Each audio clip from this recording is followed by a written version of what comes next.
Hey everyone, this is Justin here. Welcome to my comic book haul video. In this channel, I talk about my comic book hauls and the comic books that I get in my collection. Particularly since I'm in another country, I talk about how I get my books, mostly from eBay, mostly from bookshops over here, or people who sell off their collection. I'm just gonna jump right into the books. So the first book I want to show you is Weapon X. This is a trade book, and this collects all of the Marvel Comic Presents. I think Marvel Presents, I forget the name already. Yeah, so it's all the stories about Wolverine, Weapon X. Really great artwork by Barry Windsor Smith. Yeah, and can't wait to dig into this book and read it. His origins as Weapon X. Moving on, we have a 90s favorite, Web of Spider-Man number 100, which is the Spider Armor. I think this book was generating some excitement either last year or a few months ago, but it's definitely died down, and a lot of people give this book a bit too much attention than it deserves, because he wears it in the book, but it's insignificant, because spoiler alert, he crashes out, he tears the suit and he damages it, so not that significant. Maybe to the guy who's walking down Hollywood dressed as this Spider Armor guy. Tales to Astonish, featuring the Hulk, Wasp, and Hank Pym. I just bought this because it came in a set, and when I got it, I was very astonished by the artwork. Never heard of this book before, but artwork is great, cover is great. It's got this wraparound cover, so not too bad a deal. I got it for this one.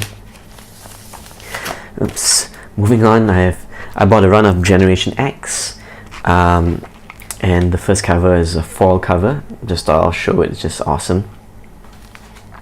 Daredevil 170, where we have, I think, Frank Miller, if I'm not wrong. Around this numbering, we have Frank Miller tackling the issue of Daredevil facing off with the Kingpin. And I think what Frank Miller did for the Kingpin in terms of the story is just to elevate him to more than just a bumbling villain. And a lot of this influence can be seen in a Netflix series as well. Invincible Iron Man 170. I thought this was a more significant issue. Let me just move this down. But what it really is the first time that gosh, I don't even know his last name, Rhodes, wears the Iron Man suit for the first time. It's not the one where he becomes War Machine, but he does wear the Iron Man costume, so that's some significance. Uncanny X-Men 135. This is the first, well no, this is just a cover appearance of the Dark Phoenix. I think it's 134, that is the first appearance of Dark Phoenix. But with the movie coming out, who knows, this book might have some steam.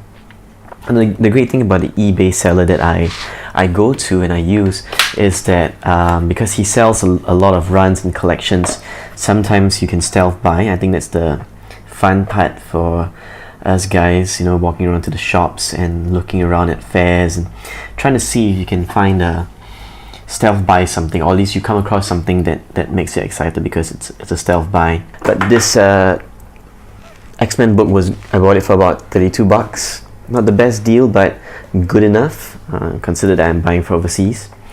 This one I'm very happy. This is what I was talking about. This is a stealth buy. I bought a run of All New Wolverine, which features X-23 as Wolverine, and it was a 14-issue run, which included the annual one for about $28. And this was inside, which makes it totally worth it. So $28 for 14 books. It's about $2 a book, and this is the one you want to get. This is the first printing. Very happy to get this one. A nice, fine, I think fine or maybe VF minus copy of Uncanny X-Men 96.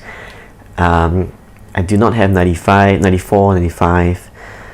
So, just happy to get this one. Bought this for about $38. Like I said, it could be better, but it is what it is online and all that stuff. Next, I bought a run of Annihilation Conquest, which includes the prologue.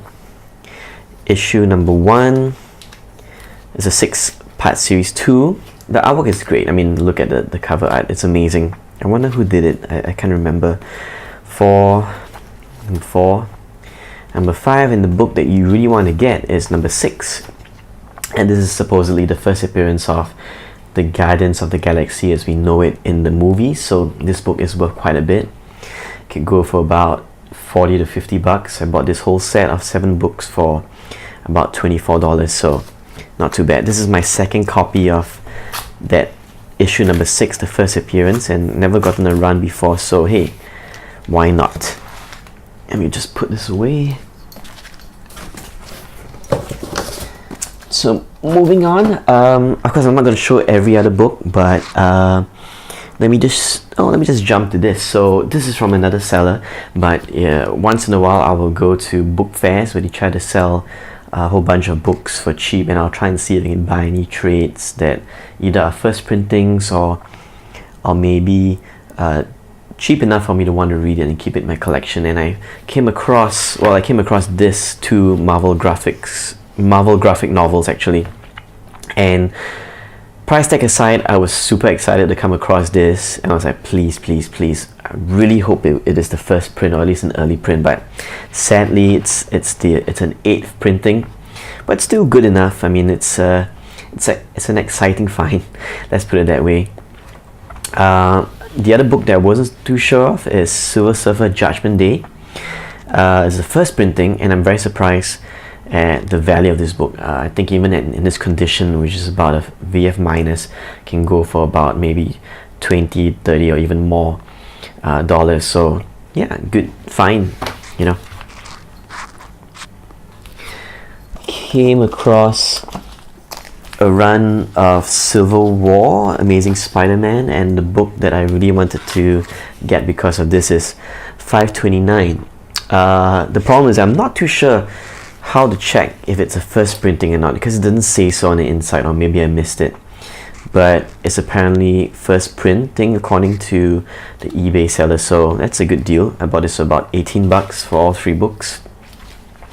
And the hype has died down with these 3 books or this series, especially with the first appearance of the Iron Spider costume. But hey, if you can find it for a good price, decent price, why not? Okay, so last video I actually showed a run of this series, which is Lethal Protector, and I managed to find another run of it for a good price. Let me just check. Oh, so, well, not that great. It's about 28 bucks, which includes the whole series, and it's really good shape, near mint shape. $28 is, I think, a bit too high of a price I would be willing to pay for this series, but who knows, with Venom, the second Venom movie comes out, this might just pick up again, and I can just sell it or keep it for keepsakes. Alright, so here's a book that I'm very happy to get, Birds of Prey number 8, and the significance of this book is that Barbara Gordon and Dick Grayson just go on a really nice date. That's it. I did not, well, the book already, before the movie announcement came out, this book can go for a decent price, $20, $30 or $40 depending on the condition, and I bought this for about $20, I think, which is a good price to pay on eBay. But I'm pretty sure that this is a book that you can easily find and stealth buy in the shops that you guys have over there. It is a significant book to get if you're into the Birds of Prey and the whole Batgirl and Nightwing thing. But anyway, I think with the movie the price went up a little bit. I got myself a run of Batman No Man's Land storyline. Looking forward to the final season of Gotham appearing on Netflix, and then I'll watch it. I don't know if you're into Gotham. People used to hate it, and I loved it. I love it, but then when I watched the latest, and I got off of it for a while, and then when I went back, I realized the later seasons were decent and worth watching. So I'm looking forward to the last season. But I'm not going to show you the whole run. I'm just going to show you the books that I checked up on eBay and realized that they do fetch a bit of price. 562, I do not know what the significance of this book is, but it can go for a decent amount. This one, for obvious reasons, the J. Scott Campbell cover. So yeah, this one not too sure, but I saw it going for about maybe $15 to $20 online. Could be inflated, I don't know. This is the one you want to look for if you can find. This is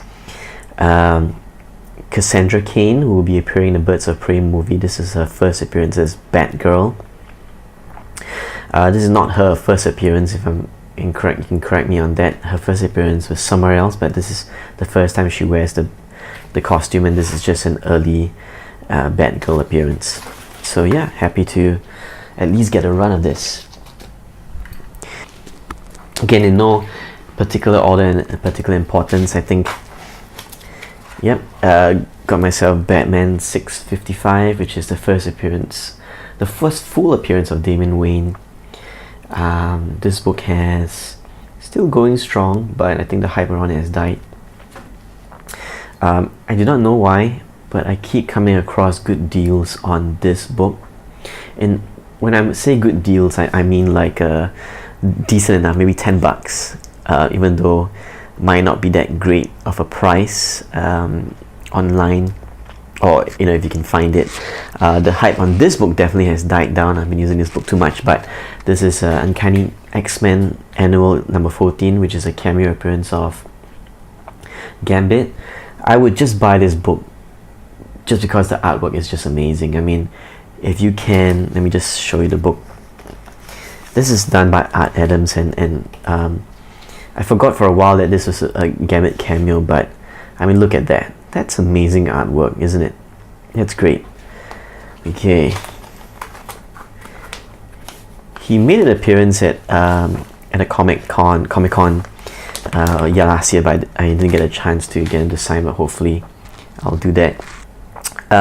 Spectacular Spider-Man number 27. Significance of this book is that it's Frank Miller's first artwork on Daredevil, and this, if you're a Frank Miller fan, early Frank Miller fan, this is a must-get book or must-have book. Can go for quite a decent price. I got this for a really nice near mint condition for its age. Paid about $23 for it. Not that great, but will do. Another copy of Uncanny X-Men Annual 14. You know what this is about. In an even better shape. Maybe paid about $9 or $10 for it. Whenever I see this book and I can get it for a good price, I'll get it amongst all the other books. This is Uncanny X-Men number 139. Not the first appearance of Kitty Pryde, but this is the first time she joins the X-Men. She enrolls in the school, and if I'm not wrong, it's also the first time you see the X-Men books using Welcome to the X-Men, so and so, hope you survive the experience, which they use quite a bit whenever a new character is introduced and is inducted into the X-Men. So it's a significant book. This one I'm really happy to get. This is Detective Comics number 583, again with the Birds of Prey movie, I think. This is the first appearance of Scarface. It's not only a great Magnolia cover, but I'm very pleased with the condition it came in. Paid about $25 for this. Again, eBay prices, but not too bad for eBay price. Been trying to speed up and collect my Alan Moore run of Swamp Thing. With the series coming out on TV, you just never know what will happen to the price of these books. So I only have a few left to collect, at least the early ones, the early numbers. Another copy of NYX number 5, which is just an early X-23 appearance. So if I find this for cheap, I will buy it. Sorry about that. This is Batman 570. Nothing to do with the run of No Man's Land, just bought it separately. Significance of this book is that it is the first appearance of Harley Quinn in DC continuity in the Batman books. This is the second appearance. Her first would be her own title, I'm guessing, but this would be where she officially appears in the Batman book. I bought this for $12, and this book really never took off the way it should after Suicide Squad. I mean, it gained some heat, but I'm really hoping with Birds of Prey, with Harley Quinn appearing in the movies again, this will work out.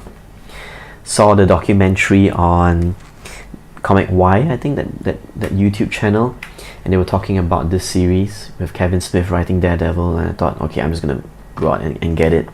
The first issue, I love this whole run. I mean, if you have not checked out Daredevil's second run of this, which is this one, you should definitely check it out. The different writers and artists who worked on it are amazing. I bought this for $4, which is a great price. Got this book, which is the first appearance of Fantomex, who is not a mutant, but I don't know why people keep saying he is. He is actually part of the Weapon X program. Weapon, don't know what, and this we get the big reveal that Weapon X doesn't mean X, but number 10. So first appearance, this book can go for quite a bit. Bought this for about $13, which is okay. I actually have another one arriving which I got for even cheaper. So, well, it is what it is. Moving on, so I'm just gonna flip the prices just to see where I got this from. I have Saga of the Swamp Thing, and the significance of this book is that it's Alan Moore's first work on Swamp Thing, which is a great book to get. So the next, the title of the issue number after this is the one that you want to get as well, because what Alan Moore does is that he rewrites or he changes Swamp Thing's canon on who he really is. And you know, I won't spoil the reveal for you, but this is his first work, but he was finishing up the story arc for the previous art writer. I bought this for about $30. But the next one is the more significant one, because that's where he really does his own thing. And the last issue I want to show is Spider-Man, Ultimate Spider-Man issue 152, which is a J. Scott Campbell cover. Very happy to get this. This is my second copy, and I got this for a good price actually. $10, not too bad. Anyway, I know I've dragged on time with looking for the prices and all, but I hope you enjoyed this video. This is my comic book haul. See you in another video.